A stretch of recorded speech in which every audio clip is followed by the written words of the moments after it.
Well, good morning if you are in Hollywood, California. Good afternoon if you are in New York City. Good evening if you're watching us in Europe and Africa. It's the middle of the night in Sodom, and people all around the world join me every week for Fred Plotkin on Fridays on Adagio, the place where classical music happens. Adagio is a video and audio streaming platform dedicated to supporting artists and to making classical music and opera available to music lovers all around the world. Today being January 5th, 2024, my first show of the new year, I wanted someone really special. I always have special guests, but my guest today is someone who I don't know personally, we've spoken a little bit, but whose work I've followed for decades. I'm a completist when it comes to the work of Charles Busch, and I've seen most everything that he has done on stages in New York and elsewhere to some degree. He has just published a wonderful memoir, and I mean that. It was such a joy to read this over the holidays. Leading Lady, a memoir of a most unusual boy by Charles Busch. And among the many blurbs on the back, the first one and my favorite one is, I have loved Charles Busch since I first clapped eyes on him. He's an actor, an actress, a writer, a director, a peerless raconteur and wit, and a sentimental gentleman from my favorite school, the old school. I think that Bette Midler characterized you very well. But Charles, as we begin, I want people to know that you are a writer, a performer, a total man of the theater, and a lot more, and of cinema. But I have a very technical question for you. You could probably hear that my voice is not everything it should be today. I've done speaking and broadcasting and performing for many years, and I'm very disciplined, but occasionally you get a little bug, a little gunk, a little something. My Uh-huh. technical question is, how, when you have to perform on stage and sing, do you work through having congestion? Oh gosh. Well, uh, for one thing, when I sing, because I do I've performed in cabaret quite a bit. Uh, you know, I'm not blessed with one of the great voices of all time, but I'm very much a storyteller. So I kind of talk, sing a bit. So when my voice isn't in the greatest shape, I can talk a little more than I can sing. Yeah, but yeah, I would imagine though if I really was selling beautiful tones, that could be a problem. A number of years ago, I was speaking. I was doing a presentation with a singer at the famous Mariinsky Theater in excuse Mm. me, St. Petersburg in Russia, back when things were a little safer and a little more humane. And they do ballet, they do everything in that wonderful theater. And they had just done a rehearsal for Giselle, Hmm. and they brought out some kind of what I thought was dry ice to create a smoke effect. But in Russia, they don't have OSHA, they don't have the organization that protects performers from noxious Hmm. chemicals. And it was not traditional dry ice, it was something that had a petroleum base. And my voice went from full and rich to basically being very raspy, Oh dear. and in minutes. And I worked my way through it, but then I didn't have a voice for 3 weeks. Wow. And I wrote a column called Speechless in St. Petersburg about how to deal with that. And performer friends, singer friends wrote in from everywhere giving their advice about this. And I mention this only because, Charles, if you don't have a voice, unless you're a mime, a lot of your currency, a lot of what you need to work is gone.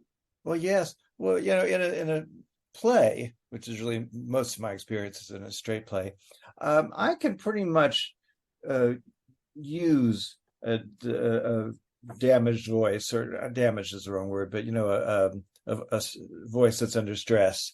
I can kind of get into I play rather worldly women for the most part as a I don't call what do you want to call me, a male actress, anyway, a fellow who specializes in playing female roles. Uh, Versatile. yes, and so I can kind of slip into more of a Toulouse sort of voice. Yeah, so and I generally play roles that are in my age bracket. Yeah. Let's put it that way. So I can. have a bit more of a Betty Davis sort of older Betty Davis voice. Yeah, I'm not an ingenue. Yeah. Um, when I was reading your book, which I really loved, I want readers to read it, listeners to read it. The first word I wrote down was voices, and not because of what has afflicted me today, but because there is Charles's voice, the person we're hearing now, but there is Charles, the book author. There's Charles, the journalist. There's Charles, the playwright. There's Charles, the singer. There's Charles, the actor, playing many different roles. Um, in writing, editors always say to us, find your writer's voice. Yes. And but when you are a playwright, you're not finding the writer's voice, you're finding your character's voices and Yes. Well, vocabulary. if I may interrupt, I just but you do have I think as a playwright, you do have your overriding voice, which I think you might mean your style. Yeah. Although, in a long career, one does experiment with different styles. I've written plays that are more naturalistic, plays that are more stylized. Many of my plays have an element of I don't know if I even say parody as much as just homage to classic film genres or theatrical genres.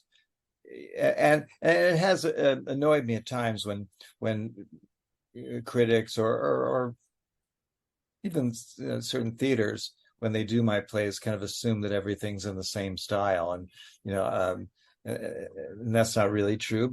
And yet, even within all that, I think you can sort of sense what where my interests lie, where my humor comes from. I mean, they're just certain things, and I remember reading one time someone. Some wag or something said, pundit said that every playwright writes the same play over and over, and at first I kind of thought, wait a minute, but in a sense we do. I do think that there are certain very primal emotional events in our life that affect everything you rewrite, and I don't always know it, and it's after the fact that I think, oh my gosh, I did it again. I have when my mother died when I was 7 years old, and that's really was really the first major event of my life, and it's affected and reverberated through everything, and I find that so many of my plays have to do with a mother and the search for a mother or a search for a child. I never know I'm doing it until after the fact. Yeah, so I do think, even if I'm working with in different styles, I would think a very astute critic could look at, and if they really knew my work, and said, there it is, there's that theme. But I think that's a bit convenient, if you know what I mean. That critics, and I don't mean reviewers who review an opening of a production, but people who read critically and write essays about the work of a writer, of an artist, in fact, look for themes, because that helps unite their essay and give them a hook to hang on. But I know we're going to get into this. You are focusing at the moment on Henrik Ibsen, who happens to be my favorite playwright. Really? Oh yes, oh yes. Oh, and you and I know that we were briefly at Northwestern University together, but I then went to the University of Wisconsin because the leading Ibsen professor at the time, Harold Ness, was teaching there, and I did everything about Ibsen that one could do, Naess. And he was a translator, he was an Ibsen scholar, and I had read Shaw on Ibsen, the quintessence of Ibsenism, and I had seen a production here in New York when I was a kid of An Enemy of the People, which, with my environmental sensibilities, struck me as a very modern play in the mid-1960s, and remains so even more today than it was back in the 1960s. And I think that Ibsen deals with lots of major issues in the world, but I wouldn't say that there's the sameness in his plays. the well-made play structure is there, the grappling with moral issues is there, but every single time there are different issues. Yes, but there's a certain, I think you could, I don't know, I think you could see a certain kind of woman that fascinates him. Yeah. And how the events of the past affect us in the present, the metaphorical use of ghosts, that it's which is where I'm kind of coming from in my play. Well, let's talk about your play because it's opening soon, and of course, I will come see it in New York. Oh, It's you may named- be. I'll be very nervous when you come. I won't tell you till after. Because I play very fast and loose with the facts of his life. In fact, the play is called Ibsen's Ghost, not Ibsen's Ghosts, which I'm no doubt will confuse people who would think we're reviving his play. Ibsen's Ghost in the subtitle is an irresponsible biographical fantasy, which takes me off the hook, because I do play fast and loose. I read my research basically was one huge 1,000-page biography, and there were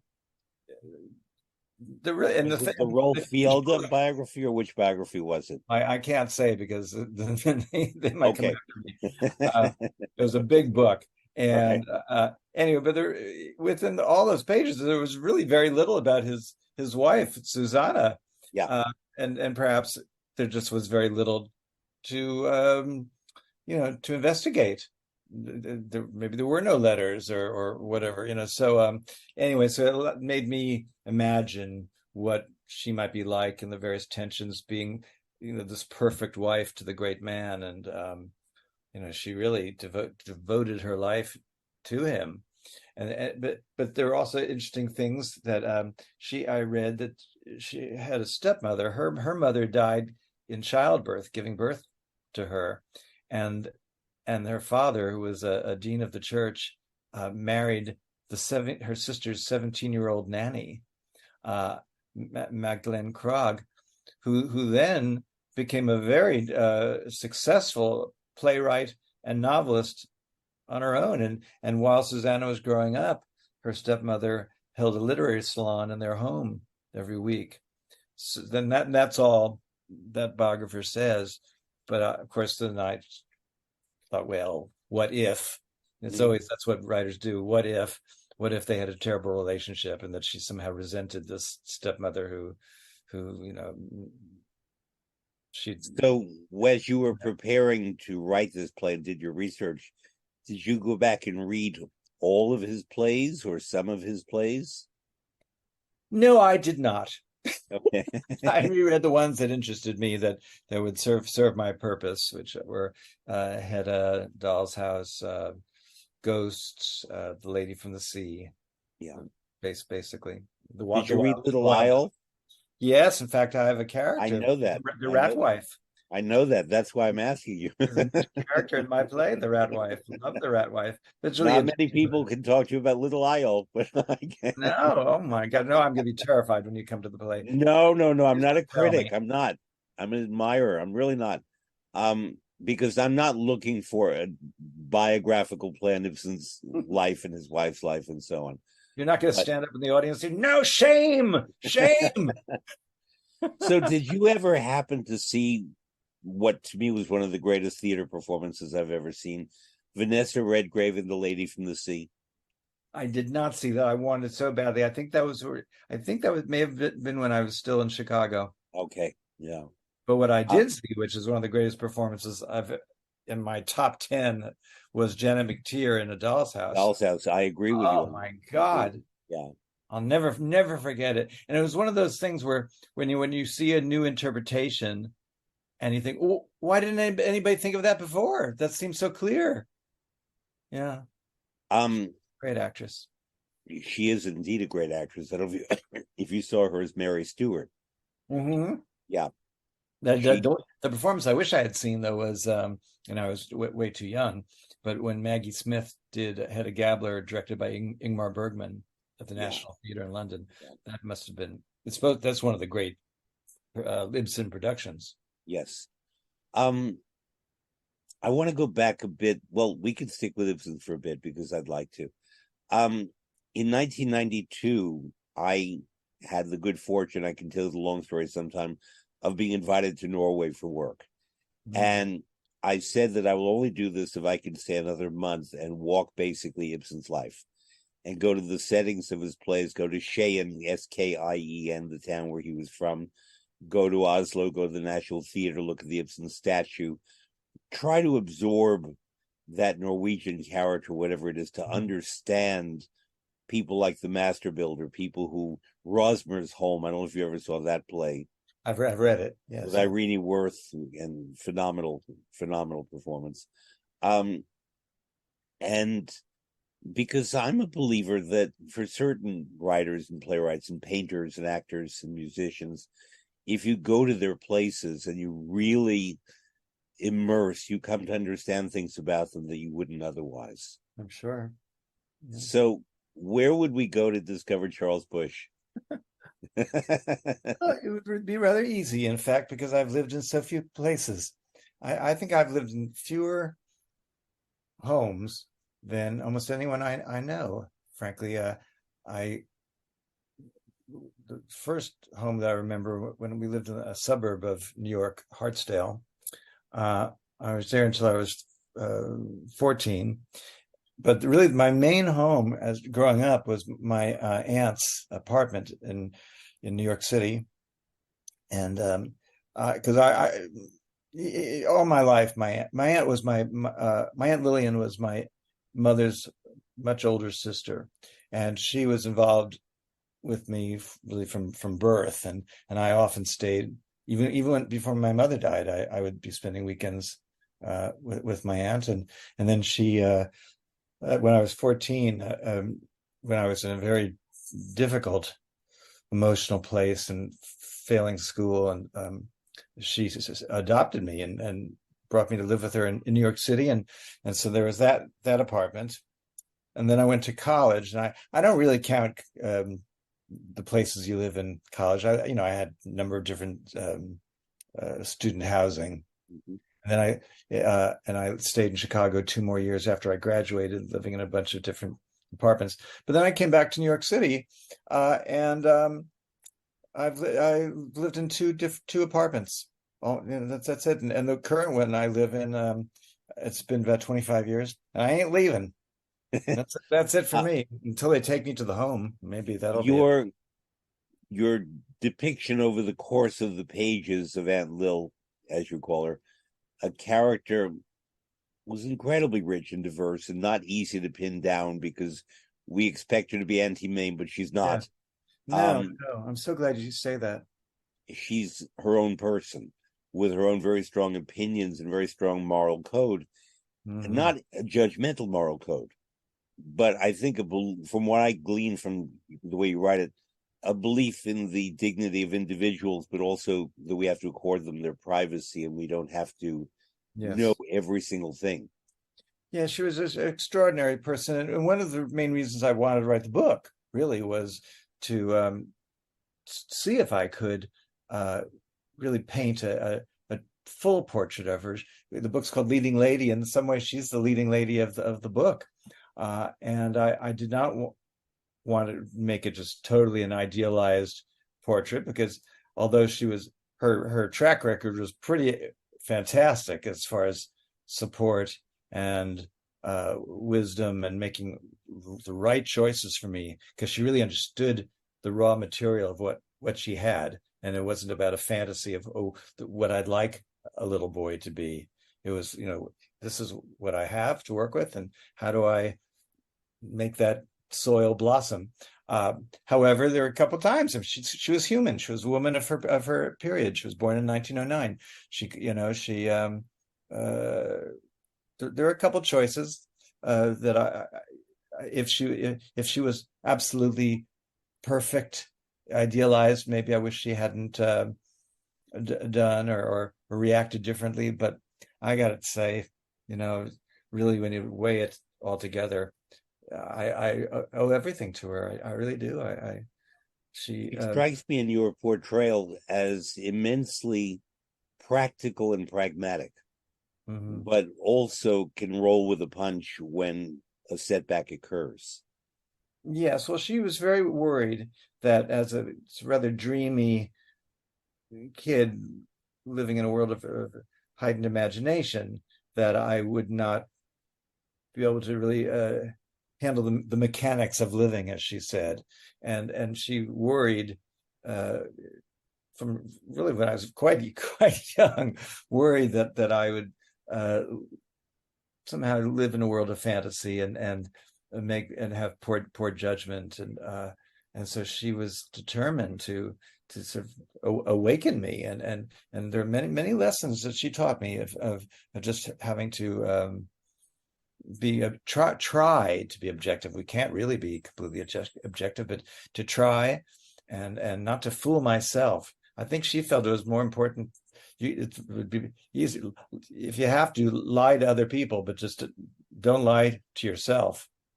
That Yeah. was really what she was worried about, and that she instilled in me. And I think I've learned that lesson quite well, and it's an important one. And Is particularly in the theater, I see among my colleagues, that a lot of them could have learned that lesson. is there any film or stage actress that you think our listeners would recognize it at Lil, either physically or temperamentally? Well, I think if a movie was made from my book, I would say that Kate Blanchett would be very good as Aunt Lily. She has a kind of strong, pretty, but with these strong features and tall and or angular. Although it's funny, Aunt Lillian was probably at her height, five, probably no more than 5'6", but she was Mm. so thin and angular, and the way she held herself so straight that people thought of her as a tall person. I She, had an aunt that I think you would have liked, Aunt Sylvia. And Aunt uh, Sylvia lived to 103, oh my and God. she was born when women could not vote. Hmm. And she had aspirations to the stage very, very early Oh. and auditioned for David Belasco. I should say first that in 1923, so she would have been 14 or 15, at that time, New York City had an elocution competition, and she won the New York City Elocution Medal, Oh my. left to me when she died. And she auditioned for David Belasco for one of his new plays, and in the Belasco Theater, and got the part. But her mother, my grandmother, objected to this notion that no daughter of mine will be on the stage. Oh. And so my Aunt Sylvia went off in different directions, but that's for a different time. But Aunt Sylvia lived in, one of your relatives lived, I think, in the Hotel Alden. Yeah, I had Yes, a great aunt who lived in the Alden, yes. yes. Um, at that time, there were residential hotels where women and men, but especially women, lived Hmm. either in an ongoing fashion or between marriages. And Aunt Sylvia had 5 marriages. So Oh my gosh. between marriages, she lived in the residential hotels and led a very busy cosmopolitan New York social life. She danced with Xavier Cugat and things like that. But she didn't have kids. She was very fond of me. Oh. And she was not an anti-mame either, but she would give me opportunities to do things that I couldn't otherwise have in my own life. And I was very appreciative.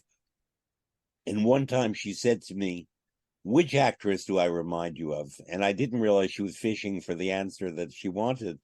And I said, in all seriousness, Agnes Moorehead, because to me, Agnes Moorehead represented strength, beautiful elocution, Hmm. dignity, and all of that. And my aunt was very offended Well, because because she played such often such a stringent a spinster. harridan. My aunt was looking for Claudette Colbert. Big difference, babe, big difference.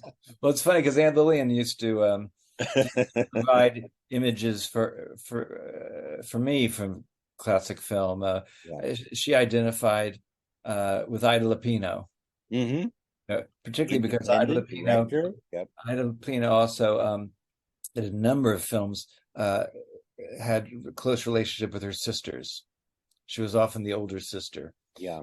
in or the responsible sister and the hard way, with the man, what was the other ones, devotion, um ladies in retirement, and she was Mhm. twig thin. So she responded to that, and then sometimes Aunt Lillian would say to me, "Oh, I could." That she loved Katharine Hepburn because she said I could wear anything that Katharine Hepburn wore in a movie because she was so narrow and Mhm. angular. Yeah, and then she cast the other roles too. And she basically cast in the role of my mother, Teresa Wright, who was such a Aha, lovely sure. actress, Yeah. and um, and who my mother really did resemble. And I had a rather harrowing moment with Teresa Wright when I don't know what year, in the 2000s maybe, and I was at a big event honoring Arthur Miller, and it was in a huge ballroom in New York City, and they announced all the different people who were there in the audience that had ever worked with Arthur Miller, and he said, "We have Oscar winner Teresa Wright," and I thought, "Oh my gosh, I have to find her. I have to meet her." And during the break, I searched around and looked around, and suddenly there I see, sitting at a table by herself, because everybody else had kind of moved on, was mingling, was this fragile old lady. And I thought, oh my God, it's Teresa Wright. And it was so cacophonous in this room, you couldn't hear anything. So I go over to this poor lady, and I kind of kneel down and try to explain to her. So I'm try to say that I'm Charles Busch. I'm a playwright, and you've meant so much to my family because you resembled so much my mother. And this poor woman, first of all, she could not, she was quite old, Yeah. could not hear a word I was saying. All she saw was some rather agitated fellow, you know, just, talking to her. I think I frightened her. Yeah.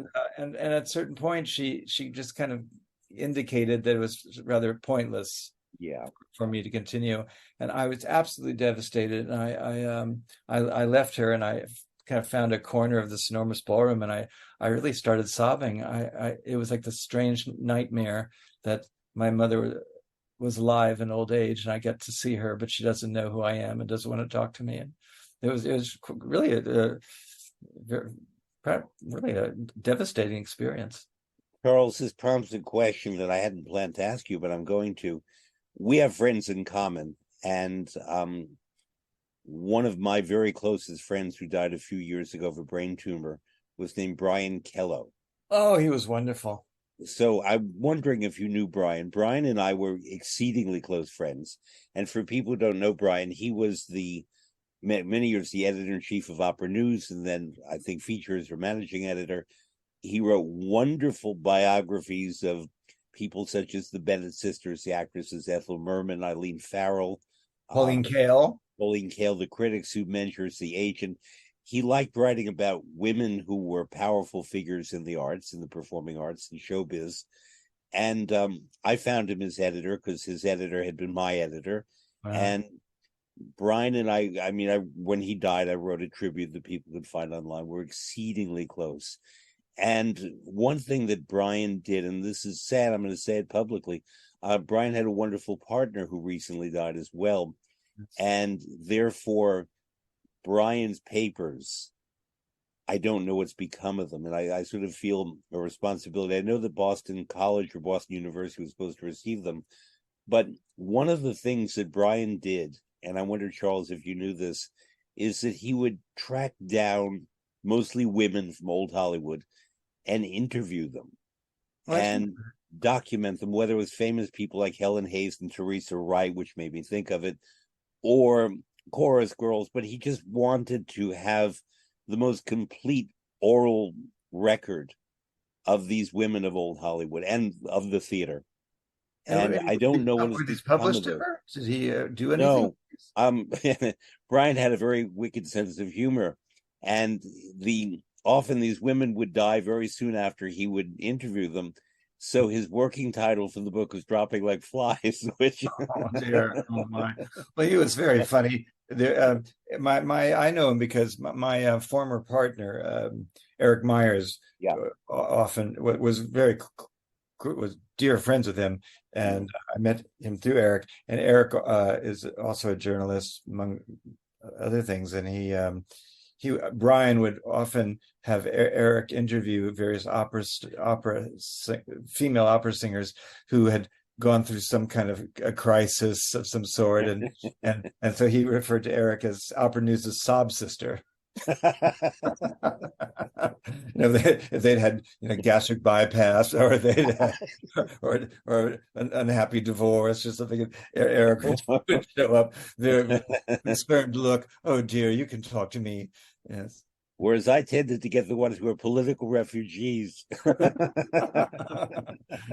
That's who is assigned to me.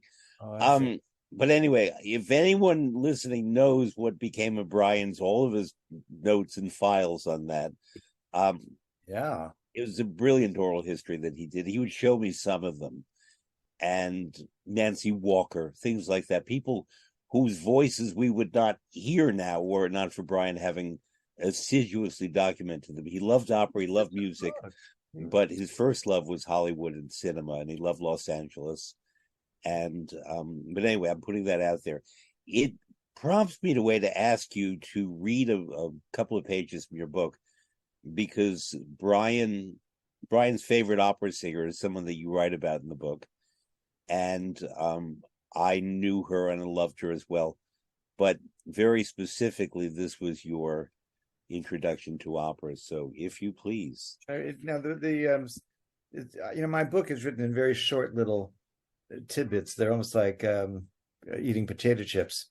So should I read the 2 pages? Yes, please. Okay. The same year as my mother's death, I attended my first professional production, and at its center was an extraordinary Titian-Tress diva whose image would be forever imprinted in my creative consciousness. You wouldn't have known that I actually recorded the audiobook for this. My father took me to the old Metropolitan Opera House in New York City to hear the celebrated Australian coloratura Joan Sutherland sing the role of Amina in Bellini's La Sonnambula. Opera was my father's lifelong passion.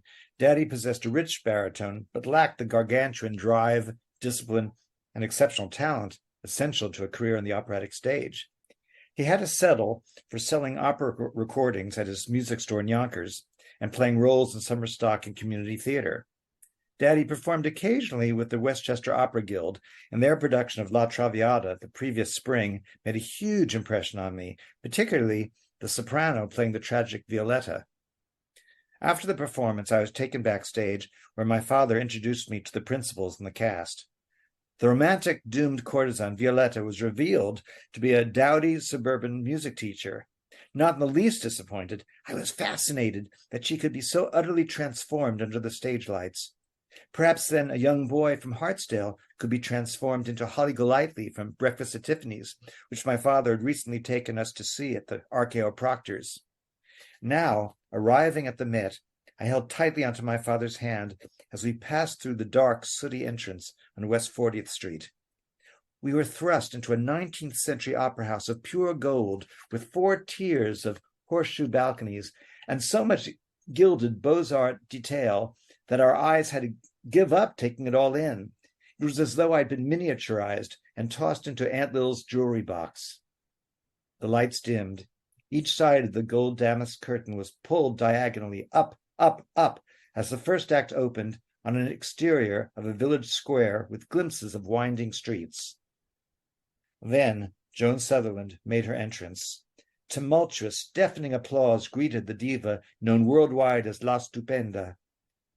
She had thick auburn red hair that was parted in the center and swooped down over her ears. A pale green gown exposed magnificent goddess-like bare shoulders. She dominated the stage, filled with choristers and supporting players. This entire world was centered on one solitary figure. Even at 8 years old, I knew the difference between this great star and the leading lady of the Westchester Opera Guild. I was oblivious to the music, soaring as it might be. It was the theatricality, the gloriously fake theatricality, fooling no one, but allowing us to revel in the depiction of a romantic world, and a triumphant artist transporting several thousand spectators to a state of ecstasy. I can forgive my father's failings, his foolishness, his lack of genuine interest in my welfare. I can forgive him everything because he gave me the theater.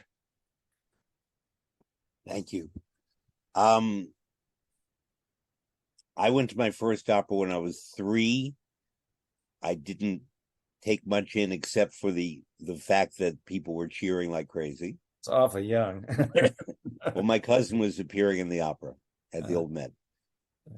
and but I many years later met Arthur Miller, Uh, and 1999 in Chicago, where they had William Bolcom had done an opera version of his A View from the Bridge, uh, and I asked Arthur Miller because I was interviewing him on a panel whether he liked opera, what he thought about opera. And he said, I really don't care much for opera, except that I love Wozzeck, which oh, was adapted from the play by Buchner. And I said, as a matter of fact, Wozzeck was my first opera because my cousin played the child. And I remember nothing from it except that there was a bald man in front of my father and a very pretty blonde lady who touched my cheek. And Arthur Miller said that was me, and that was Marilyn Monroe who touched my cheek. oh my And gosh. so, but I didn't know that until 1999 because my father, my bless his heart, he loved Marilyn Monroe, but he was so taken with the opera that somehow the detail of my being touched on the cheek by Marilyn Monroe was lost until Arthur Miller told me. I'm a But dog. I mention this because opera is theater, of course. Yeah. It's a different kind of theater, and you describe it beautifully there. Um, what about that night did you take away? You said it was not really the music. No, it was the theatricality. It's really just what I wrote. It was just this, kind of storybook come to life, and this extraordinary figure at the center. And I don't think it's far-fetched to say that I've recreated within myself that that experience of being this redheaded goddess-like figure. I think I just keep, You have, yeah, yes. yeah, I just keep And I creating it. didn't know that till I read your book that there was some of the source material. Did you then continue to go to opera at all or to seek out Joan Sutherland in any way? No, no, no. It really was the theater, and then not long after that, maybe within a year or two, my aunt started taking me to Broadway shows, and that really was more what I was interested in. And the first Broadway show we saw was a musical called Tovarich, which starred Vivian Leigh. And I was a rather precocious kid in my sensibilities, and at 9 years old, I'd already seen Gone with the Wind, and Mhm. uh, and I was just totally obsessed with Vivian Leigh, and I think to this day she's really my favorite actress, and so that really replaced opera, and then when I uh, hooked up with Eric, and Eric and I became romantic partners, and opera is such a part of his life. He would take me with him to see operas that had a theatrical, what's the word I'm thinking of? They were based on famous opera. I guess really, Oscar. yeah, theater history Yeah. has really been my great interest, more than Hollywood history, actually. And Sarah Bernhardt, the great French actress who was the first international superstar, I think you could say, she really captivated me, and I would say is the great inspiration behind my life and Hmm. career and everything. And so a number of the plays that she acted in were then adapted into operas, such as La Tosca, which was her play by Sardou, Yeah. turned into the opera. And so Eric would take me to see Adriana Lecouvreur and different operas that were based on plays that Bernhardt did, and rather like you did with Ibsen, we went to Paris, and I tried to see what I could of Sarah Bernhardt's walk the trail of Bernhardt in Paris, where she lived. It was very disappointing, though, that I was determined to see the exterior of her home, in the, I think, 16th arrondissement. And she designed it herself, and she really would get up on the scaffolding to oversee the Beaux-Arts detail. And we go to this beautiful neighborhood that's completely intact. Oh, you just felt like you were in a time machine. And we're going down. I know the number of the building I'm looking for. We're getting closer, closer. And then I noticed toward the very end of the block, there's one contemporary building. And wouldn't you know, they tore down Bernhardt's home, only building on the entire block, and built a very narrow office building. That really got my goat. But at least it's kind of like in Rome, they tore down Michelangelo's house. Really? That's the Rome, but they tore down, Mussolini tore it down, believe it or not. That I can believe. Yeah. I'm going back to Joan Sutherland because I think you would have loved her. And I think you could have played her. She was a dame in the sense that she was Dame Joan Sutherland, but she was also in a dame in the Charles Busch sense that she was quite a gal. Yeah. And she was, of course, the most famous leading soprano in the world, and big red hair and lots of personality. But she would do needlepoint and play hearts with me, and was very down to earth in certain ways. And before her mad scene in La Sonnambula or I Puritani, we would sit down and just play cards, and it was my job to know 30 seconds. In other words, when she had to go to her scene, I would say, last hand, Miss Sutherland. It was always Joan, but for that one, it was last hand, Miss Sutherland. I would let her win, and then she'd turn into character, raise the jaw, go up the staircase, turn, and the light would hit her the way you described the light hitting you in Hollywood in your book, and suddenly she became Amina or Elvira. Well, I'm curious. How did you get to be so that you would be there in the dressing room? I was the performance manager of the Metropolitan Opera in the 1980s. Oh, okay. And so basically I had a lot of grunt work, but I had also had a lot of pleasure work that I could assign myself certain tasks that were very pleasurable. But also because sometimes these ladies want to be, because I made them feel relaxed. Her husband was and is Richard Bonning, the great conductor, Australian. And you would have liked them because they were very much the theatrical couple. Mm-hmm. And they traveled with her costumes. Unlike most singers who have to appear in the costumes of the production, Joan, Miss Sutherland, had her own costumes designed by Barbara Matera here in New York. And I knew Barbara Matera. Yes. Okay. So I knew Barbara Matera through the Bonnings, designed Joan's clothing. And her Lucia costume was her Lucia costume wherever she went, no matter the production. And the same with all of these. And they would have the trunks, and the trunks would arrive and depart and be shipped out. And if they knew that for their season they would be doing certain roles, these were the costumes that would travel with them, whereas other costumes would stay at their home in Switzerland. Their next door neighbor and very dear friend was Noel Coward. They often visited him in Jamaica, and she did an album of Noel Coward songs that they're beautiful songs. They're wonderful. They're witty. She got the wit and the charm, but she brought so much operatic power to them that it was a bit overwhelming. Similarly, you want to find this if you don't know it. She recorded The Beggar's Opera by John Gay with Kiri Takano and Angela Lansbury. Really? Yeah. And Brian called that album Bags Ahoy. Were the two opera singers over singing? No, actually, they got that. That one really worked.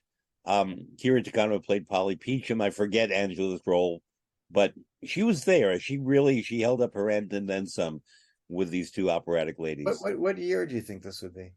40 years ago. So we're talking. I guess sometime in the 1980s. Or the 80s. Yeah, and probably on London Records, Decca Records would be my guess. Mm-hmm. It's actually fun. I think you'd like it. It may inspire you to do a new play. Speaking of new plays, I want to talk a little more about the logistics of your new play because I want people to know where to find it. And then I want to talk to you about some of your other work. Okay. It is at the George Street Playhouse in New Brunswick, New Jersey, a very nice theater, from January 15th to February 4th. And then Primary Stages Theater, which is at 59, they call it 59E 59th Street. The address is 59 East 59th Street between Park and Madison Avenues in New York City and Manhattan from March 4th to April 14th. And I'll be there. I want everyone to get tickets. So you would go to Primary Stages or you go to George Street Playhouse to purchase your tickets. Right. At the beginning of our conversation, I was asking you about voices and about not the voice, the Stimme, but the voice behind characters, behind writers, behind actors, and so on, and how these voices are formed and framed and so on.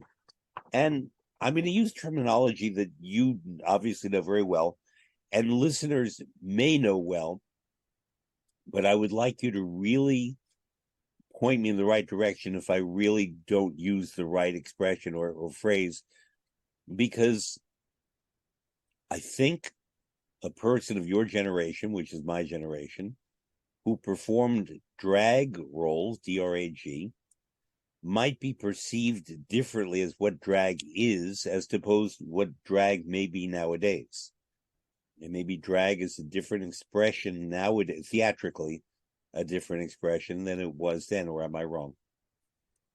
Oh, I feel that I've always been a bit of an anomaly. Would that be the word? That I'm part of a rather small tradition of drag actor, and so I it's I'm treading carefully because I don't want to come off like I'm saying that anything I'm doing is superior to someone else. It's just that the idea of a man or a woman playing roles of from a different sex can be so vastly different. So how much in common do I have with some of the very, very talented people on RuPaul's Drag Race? I think we're part of the same species, but what I do seems also to be so different that I almost identify more. Oh God, I'm going to sound so pretentious, and I'm going to lose your entire audience. In some ways, I identify more with actresses like Zoe Caldwell or Angela Lansbury than I do with, I don't know, Trixie Delight or whatever. There's various, Ron DeSantis artists. So I mean, it's hard, but yet we are kind of the same species. Yeah. Yes, but it's a very wide range of expression. But the way I've been thinking about it regarding you and in general the subject matter is that when I worked at the Met, we had 2 visits from the Grand Kabuki in Japan. Oh, Thomas Saburo, was he? Thomas Saburo, yeah. Really, so brilliant. Because I was the performance manager and the Japanese are very into hierarchy and honors and so on. Mm-hmm. They had 3 men who were known as living national treasures. At that time, Japan had 65, and 3 of them were in this company, who were treated with incredible reverence by the rest of the company, by everyone else. But because I was performance manager, San, the living national treasures would bow to me, and I'm very egalitarian. And to me, I didn't want anyone bowing to me. And I would bow deeply to them. And it's kind of like, I'm making a very specific reference here, Lucille Ball, the Maharinsas of Franistan, where they're bowing. And finally, she just says, enough. But these actors, they were all men, played an incredible range of characters. Some were women, not all, and they were not always the glamorous young ingenue.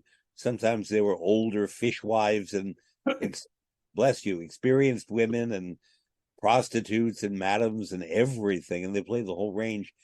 And I was stunned by the lack of parody in camp, but the seriousness with which they took on these roles and played them exquisitely.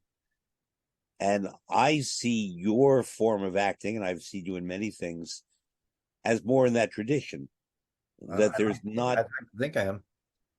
There's not camp, and there can be a little camp, but a very small amount, because when I was in high school, I had a school friend, a very bright boy who would go on to become a doctor, and his brother was the first person I knew who, as the terminology of then, was cross-dressed.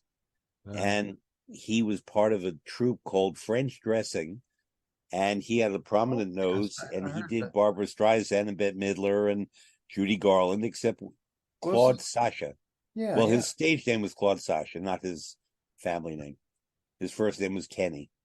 And Claude, Kenny, when I visited their home in the Bronx, had his dressing room, and he had the Barbara wig and the Judy wig and the Liza wig and all those wigs. And he had the gowns, and his parents were Holocaust survivors. Mm-hmm. They were accepting but perplexed, but that was his career. But I knew him a bit. really, Yeah. but the distinction I'm going to make is that he lip synced, and you would have a recording of "Don't Rain on My Parade," and he would look like Barbara and splay his fingers, but he was not playing a character. He was creating an image on the stage that bore a resemblance to Barbra Streisand, and the gesturing. Whereas you are more in the kabuki tradition, you're more in the tradition of Mark Rylance, who played Olivia in Twelfth Night and played a woman completely. But in that Shakespearean context, there was no doubt that it was a man playing a woman, Mm-hmm. in my opinion. Right. And you have created a range of characters who are women, but they're not the same woman, and they're not Charles in drag. They are an actor playing these women. Am I on the right track? Yes, yes, that's the thing. I don't have a persona necessarily, and I'm billed as Charles Busch, but tonight I'll be playing Gertrude Garnet, or I'll be playing Mary Dale, or Lily Dare, or all the different characters I've played, and it's quite a range. But I guess I have certain mannerisms, or but in a way it's the same as does Betty Davis and Katharine Hepburn. I mean, yeah, do I completely erase everything and start? I'm not. I don't. I'm trying to think who would be that kind of transformational actor that you can see nothing of themselves. I don't know who that would. Meryl Streep? Yes, perhaps. Yeah. And yet she's such a fine actress that there are also roles that she's played where in a kind of a neutral sort of Meryl Streep way with her voice and her look, particularly when she does like a romantic comedy, let's say. Yeah.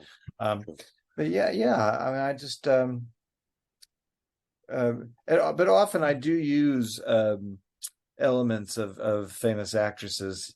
I can evoke them within that. Like for instance, in this new play, I play Susanna Ibsen, and I'm hoping that the audience will just believe in her as her own character. But it's a sort of character that Katharine Hepburn might have played in the early '60s when she was doing Long Day's Journey into Night, or Suddenly Last Summer. So you might catch a little bit of Katharine Hepburn in there, or Vivian Leigh, or some of these actresses who might have played that role. So I don't know whether that's considered a camp or not, but maybe. Younger people than we often use the word irony, which gets in my craw, wherever my craw is. I think it's right here. Mm-hmm. Because I don't think they understand what irony is. And everything is, quote, ironic if it's slightly camp, if it's slightly different, or counterculture, whatever. And I think it's a word that's lost its strength, at least in certain populations. Your performances to me are portrayals. And because you don't play the same character, I was thinking of Barry Humphries, who played Dame Edna Everage. Yes. Barry Humphries always played the same character, but she was a vehicle for his political sensibilities. Right. And basically, she was allowed to say all kinds of political things that many of us think, but don't utter. And yes, that Barry Humphries didn't utter, but Edna could. right. And what's distinct about you, and I want to mention Charles Ludlam in a moment, is that you play different characters. You play different people. You're an actor Right. who sometimes plays women. Well, mostly, I've Yeah. really actually, I've only really stepped out of playing a female role, really just maybe two or three times Mhm. in 40 years. The reason I want to mention Charles Ludlam is because, number one, he was powerfully influential in developing my sense of theater. Really? Oh, yes. And I went to everything that they did down near Sheridan Square at the ridiculous theatrical company. But when I was reading your book, I was thinking, when is Charles Busch going to mention Charles Ludlam? And you did. And Major. He was a yes, you did. huge influence on me. He's a major character in the book. And because sadly he is largely forgotten and his partner Everett Quinton is now gone, um, talk and say anything you want about Charles Ludlam and Everett Quinton's theatrical approach. What is ridiculous theater? Oh gosh. Well, you're asking a lot from me. Well, I first was exposed. I'd read about Ludlam and his work, and finally, I was quite young. I think maybe when I was 19, something like that. I took my sister Margaret with me to see one of his plays. It was very it was before he had his own theater on Sheridan Square. I think they were working out of a theater space in the village called Westbeth, and he was doing a play called Eunuchs of the Forbidden City. It was one of his earlier plays, and I'd never seen anything like it. Just because he had really encyclopedic knowledge of world theater, and so his plays. I mean, it was about the last Empress of China, but there were references to Oscar Wilde and classic film, and I don't know why I'm getting. You're hearing my Facebook messages come about when I've turned off everything. That's okay. Except for you. All right. So that's okay. What the strange music that's underscoring me. That's okay. Yeah. Anyway, I'm really doing my best. You're doing beautifully. Anyway, what was I saying? So yes, and I was dazzled because all the things that interested me, I could see within his frame of reference of opera and classical theater and film. And then of course he had various men in his company playing female characters, and it was just because they did it well. And the whole frame of reference, I thought, oh my gosh, I'm sort of seeing the future. I'm seeing my own possibilities in this great artist, and then I mean, I think my early work was certainly very influenced by him, and I from what I understand, he wasn't so pleased either. But I like to think over the past decades that I've found more of my own voice. But yet, I am in his direct line. I am in his direct line, and I'm very proud to be in the line of Charles Ludlam, and then Everett kind of came into his life, I think, a little bit later after Eunuchs of the Forbidden City. But I became friends with Everett, and he was marvelous. And it was a terrible tragedy that he died last year. I know. Charles loved opera. And one of the greatest, if not the greatest, Ring parody of Wagner's Ring cycle was his De Ringot for Blunget, yes, which simultaneously told the whole story of the Ring cycle, but was very funny, but not in the Anna Russell way, which she was funny too, but about the tragedy of the Ring and the characters in the Ring. And he did a show called Gallas, Galas, about Maria Callas. Brilliant. But it was inspired by the life of Maria Callas, but not. It was a thing unto itself. And he was one of the greatest Camille's I'd ever seen. Oh, extraordinary. But Garbo, La Traviata, but his acting, Yeah, go ahead, I'm so sorry. I keep interrupting you. I, please. just what was miraculous about Marguerite Gautier and Camille was that there was no trickery of illusion with Ludlam when he played a female character. He had very masculine features. He was a small man, but masculine features. And he when he would play Marguerite Gautier or Maria Callas, you could even see that he had a hairy chest. Yeah. And yet the magic was that you believed him as a beautiful woman. It was all mental. It was all engaging our imagination. So it really wasn't about the tricky. I'm going to use every bit of theater illusion to make you believe I am this beautiful woman. He did it through your hooking onto your imagination. He was extraordinary. I guess I'm a bit different in that I have small features, and I can actually give an illusion of prettiness in a role. I think with people who specialize in drag roles, or even in drag like on RuPaul, your physical your physiology sometimes will affect what your style will be. Mm-hmm. And I think the fact that without too much effort, I can look fairly realistic as the women that I'm portraying has made. Don't worry. Made it easier for me to go play more realistic roles. This Susanna Ibsen in this new play. I think I'm really good. I got a fabulous costume designer, Gregory Gale, and I think I really will just look like how Helen Mirren or somebody would play this part. There's not an edge of parody to my appearance that if I was some very big guy, it would be a broader play. Mm-hmm. That makes sense.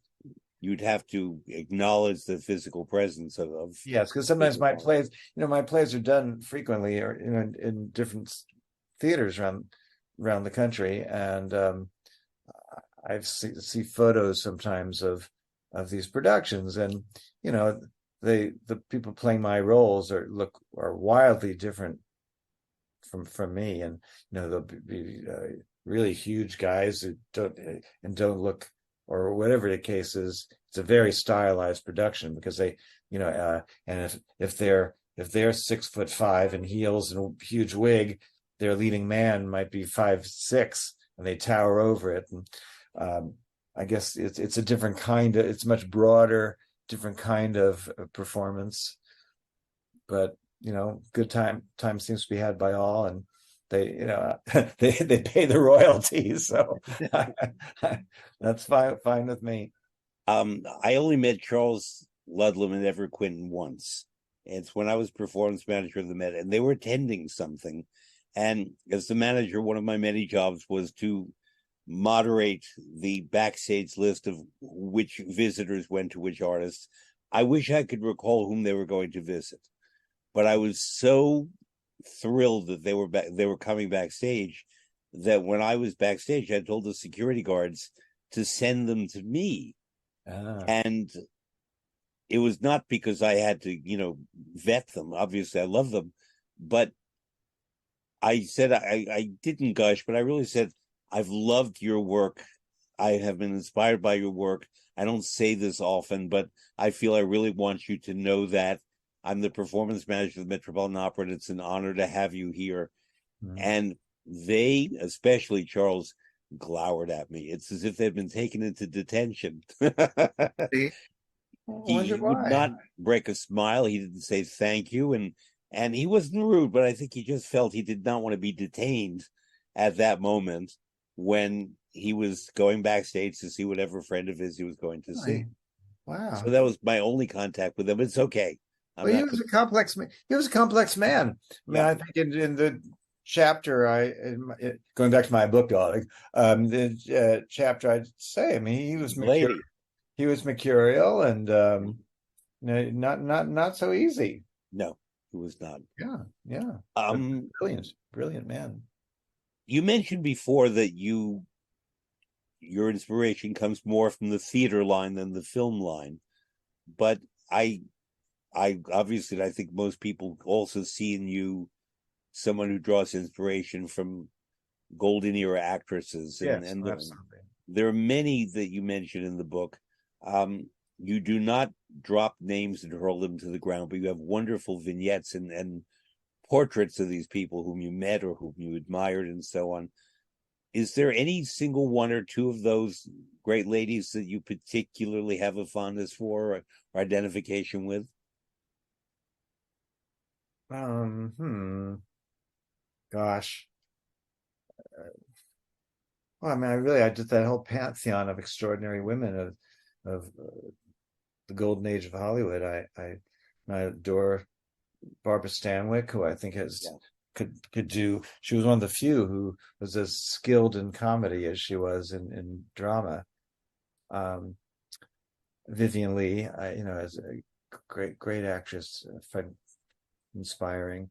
Betty Davis, yes, is a great actress, and yeah, no, I just I'm not sure what else to tell you, but I was fortunate to be able to meet some of them. Claudia Colbert, Mm-hmm. Louise Reiner came to one of my shows and was lovely. It was totally her screen persona, kind of fluttering and very very Viennese. That was marvelous meeting her. I think if I had started a little bit earlier, I probably would have met Joan Crawford. I wish I could Yeah. have. You Yeah. know, I knew people who knew her well, but she died before my career really took off. A number of years ago, I was hired by the Royal Opera in London to do a presentation here in New York at a very posh apartment on Central Park West. And the lady who owned the apartment, when I arrived earlier to do a sound check, she gave me a beverage, took me on a tour of the apartment. She had purchased the apartment from Alec Baldwin, who, as a young soap opera actor who made his first money, bought the apartment from the estate of Joan Crawford. Oh, really? Yeah, Huh. and it's on Central Park West. And the woman who owned the apartment said to me without irony, she said, "This apartment has bones." Meaning, Well, I had a wonderful experience a year ago, almost exactly a year ago.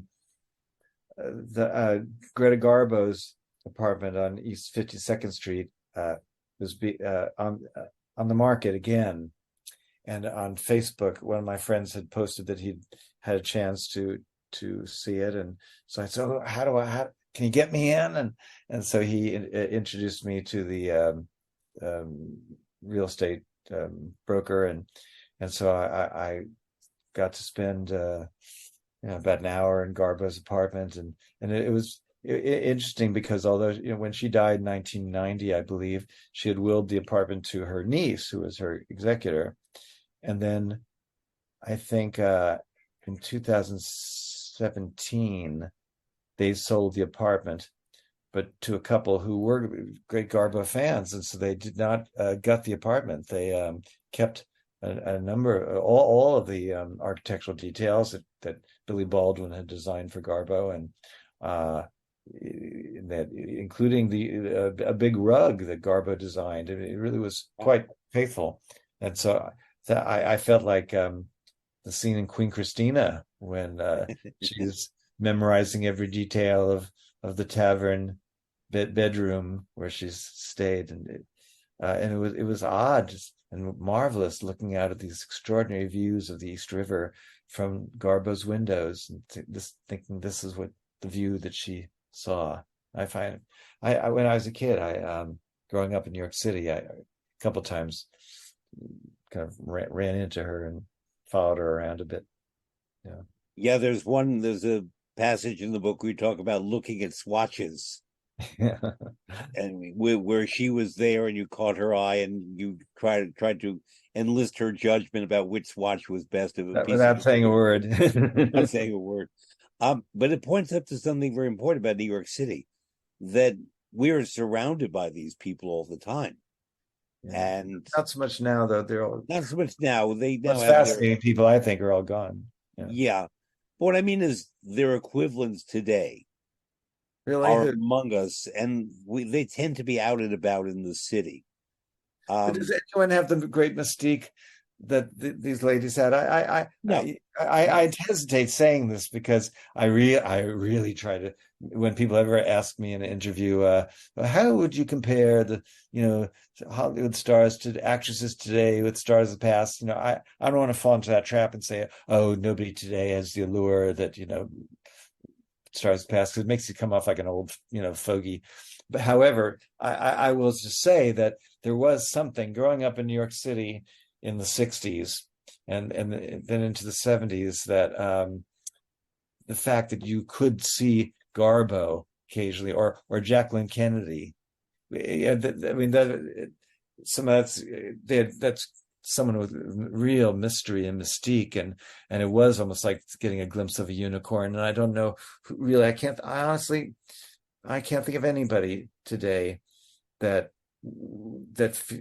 would feeling would be. I mean, Taylor Swift. I don't know. I mean, no, is it quite the same thing, or even Meryl Streep, I mean, who I is an extraordinary person, but somehow the idea, the possibility of seeing Meryl Streep or isn't the same as Garbo, who had this, vanished from the screen in 1941, and you the only and they're just glimpses of her, being harassed by a journalist or a photographer, or Jackie Kennedy, really that's it's a woman of enormous allure. I can't think of anybody else today that would make you just, oh my God, guess who I saw today? It's Glenn Close. Mel It's not quite the Brooks. same thing. What? Mel Brooks. Yeah, it's just not the same thing. I Those know. those two ladies were Yeah, almost mythical. yeah, they were.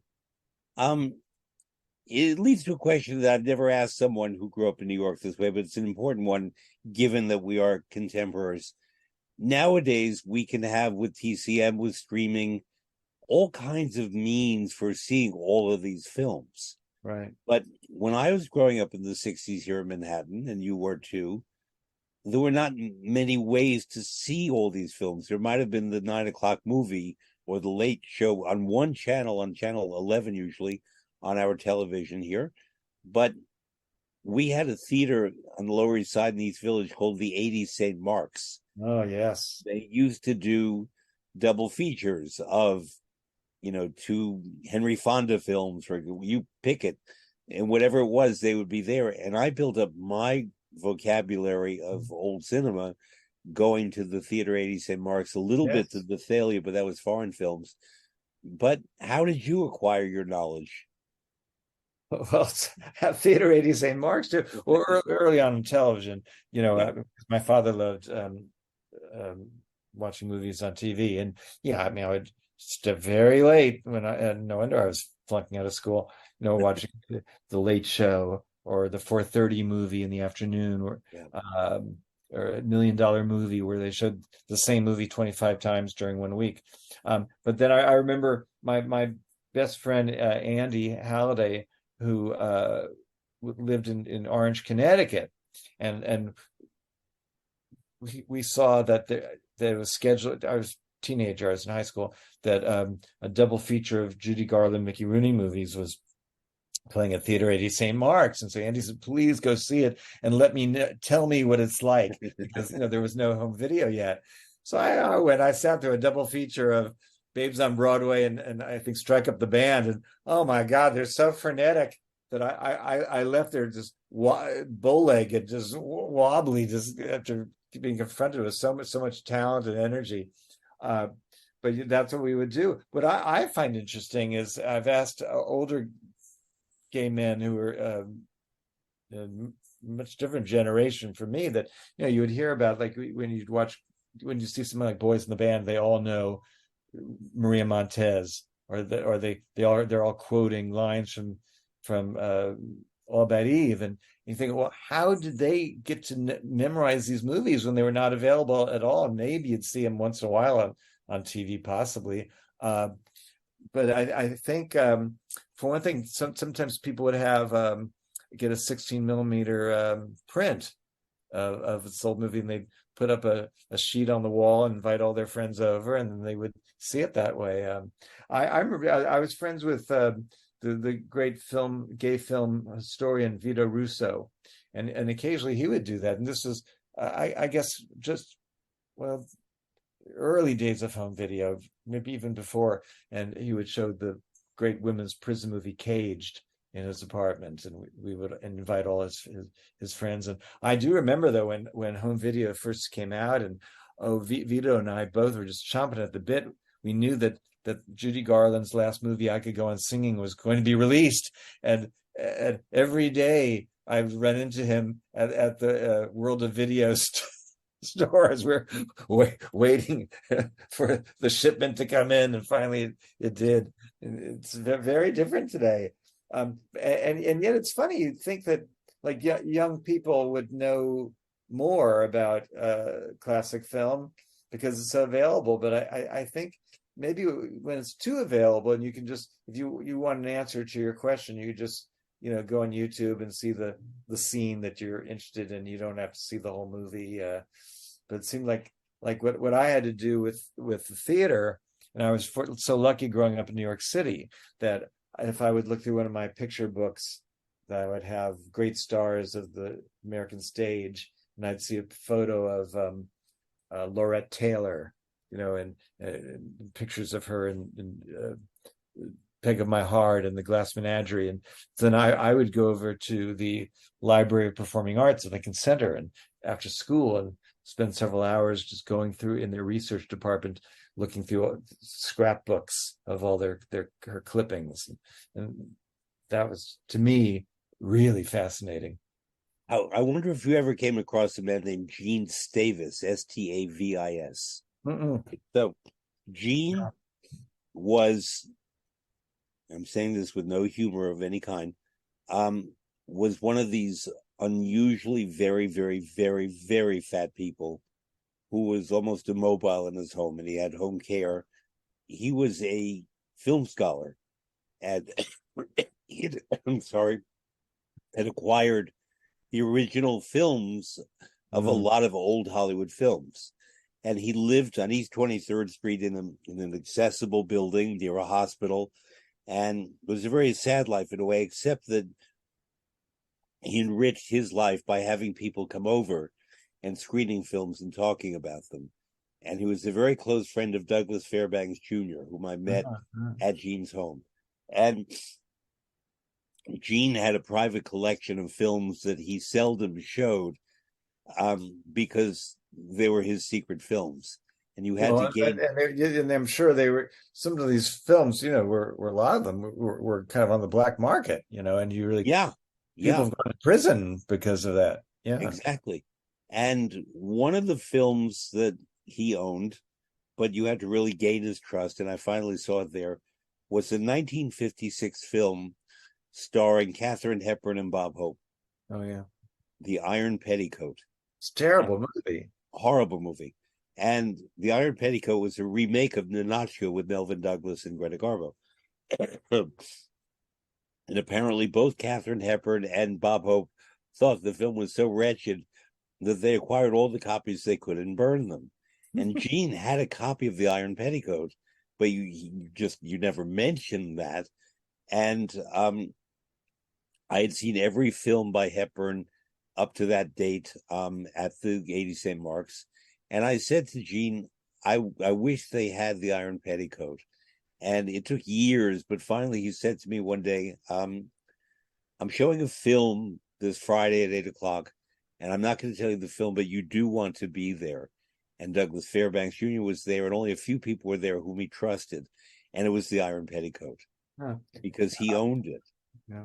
Now, actually, I have a movie that's out right now that we made a few years ago and during COVID, and you can see it now through Apple TV and Amazon Prime, called The Sixth Reel, and it's all about that. And it's I play a rather disreputable. It's one of my rare male roles. One thing I play this rather shady but adorable fellow who's a dealer and collector of classic film, And in the movie, I come across one reel of this of actual lost film by starring Lon Chaney called London After Midnight, Mm. and so I'm part of this whole world of dealers and movie fanatics, and it's a comedy caper movie where uh, the reel gets stolen from me and I have to steal it back, and it was all shot in my neighborhood in Greenwich Village, and the wonderful So the cast of sixth people. reel. The sixth reel, we got Margaret Cho is in it, and Oh, well. who else? Julie Halston, my Uh-huh. longtime muse, and Patrick Page, Yep. uh, Tim Daly, uh, Andre de Shields, Heather Wow. McRae, all sorts of wonderful people, and yeah, it's a movie I'm very proud of. I will look for it. Yeah. I'm guessing, by the way, that the Iron Petticoat print that Gene Davis had wound up at TCM because recently TCM has begun to show it. Uh, And again, I will never ask, but if he managed to save it for perpetuity, even though it's an awful film, we do have to know that even Katharine Hepburn and Bob Hope could create bad films. yeah. And of course, seeing He did a number of them, frankly. he did quite a few, she fewer, but he did Yeah, quite a few rotten films. yeah. Charles, as I conclude, I asked my guest to provide some musical samples that listeners can find on Adagio, and yours are all very beautiful. We discussed one of them, Joan Sutherland singing from La Sonnambula. The second is Maria Callas singing Visi d'Arte from Tosca because of the Sarah Bernhardt connection. Yes. To some degree, you've discussed. Did Callas strike you in any way as an actor, actress? Oh yes, well, because that's opera's never really been, despite my father being obsessed with opera.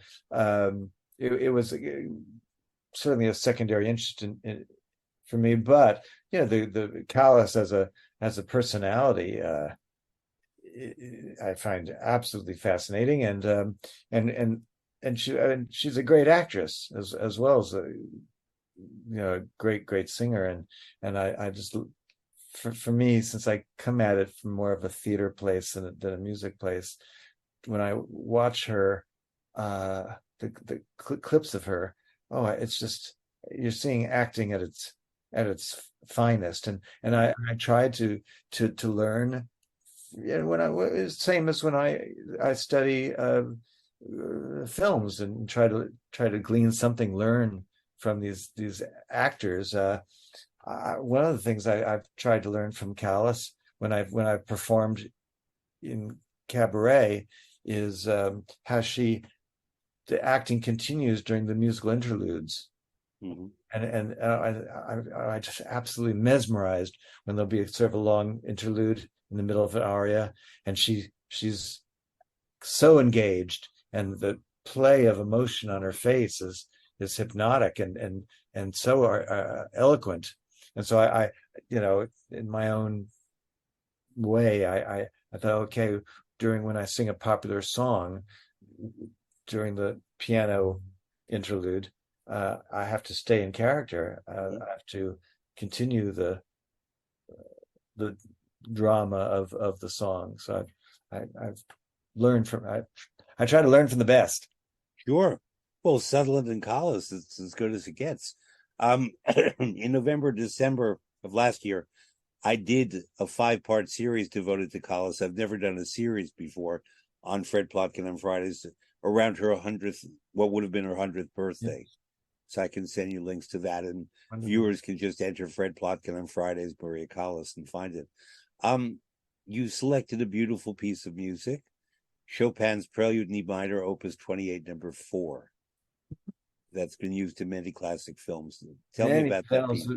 Well, the ones particularly that I love when they use that is at toward the last scenes of the 1935 A Tale of Two Cities, uh, when Ronald Colman, as Sidney Carton, is going to his death and riding in the tumbrel, and there's a wonderful scene where he encounters in the tumbrel, also going to the guillotine, a young seamstress played by a marvelous actress, Isabel Jewell, who was in so many great films, and that music's played underneath it, and it just adds to the heartbreak of those fantastic moments. So yeah, and I've heard it in other films as well, but particularly I think of Tale of Two Cities. Yeah. And then Debussy's Reverie, you told me that you associated with your sister Margaret, who you so beautifully evoked in your book. Did I? I really came to love her before I read that you associate this music with her. Would you talk about Margaret? Well, I just, it's very painful because she just passed away this past year. Yeah, I'm And sorry. we are as close as two siblings could be. I find it rather remarkable that although we, when we were little kids, she was 2 years older than me. We always fought like cats and dogs when we were children. But then when we basically became the same age, when I was 17 and she was 19, from that moment on, we never had even the slightest disagreement, not even the slightest moment of tension between us. It was all just love, support, and laughter, and she just was a magical person, and another, in a way, also a great inspiration to me as a performer. And I just, I don't know, I feel like a little bit of me has been amputated. I don't know if I'll ever quite get over this, but I just can try to remember all the laughter we had, and the magic. And I do associate that Debussy piece with her, because my sister was so talented, and she could play any instrument, pick up any instrument and play it. She played piano beautifully, and she used to love Reverie. She painted, but she was very eccentric. She was really in a way more kind of an anti-Mame, Sally Bowles, Holly Golightly than Aunt Lillian was, who was essentially a serious person.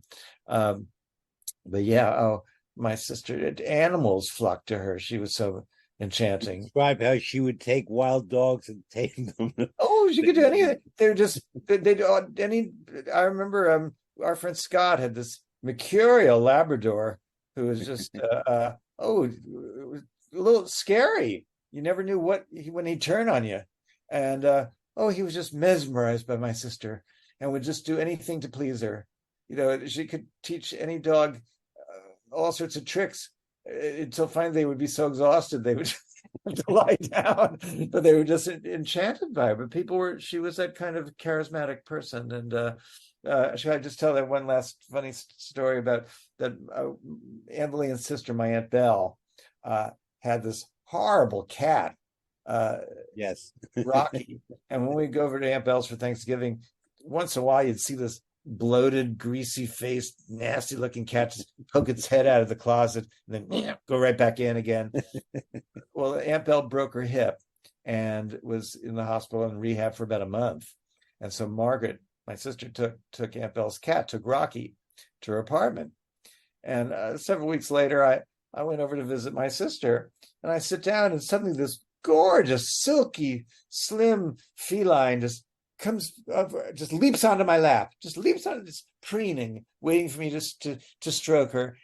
And I said, "Whose cat is this?" And my sister said, "That's Rocky." I said, "What?"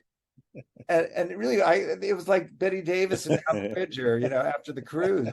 It was transformed. And then I thought about, I guess, 4 weeks, with my sister, playing her recorder, or another portrait of James Cagney, her favorite star. And mine too, by the way. That's another reason I identify with your sister.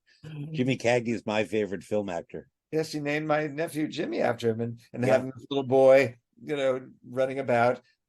Rocky was transformed. I've never seen anything like it. That's my sister. Two more things, because you mentioned one of them. I did not acknowledge in discussing you so far the degree to which you're also a visual artist, a painter. And that's something that came forth in the book, where you describe about painting from life models and so on. And how does being a visual artist inform your being a theater artist? Well, in some ways, it's made me I'm very involved with the costume design of the uh, the plays, particularly what I'm wearing. I do the often. I've worked with designers where I do the sketch, and it's based on that. So I have a very strong visual sense. It was kind of weird though. I was born with just a natural gift for drawing, and it was never a great passion for me like acting was, or even or writing. So I go through years where I don't do any visual art at all. But it was helpful during the 10 years of my struggling trying to earn a living in show business, that since I drew, I got a job one summer during college, working as a quick sketch pastel portrait artist on the boardwalk in Wildwood, New Jersey. And then for about 10 years, that was a big part of my income, was working at either birthday parties or weddings or street fairs, Renaissance fairs, all of that.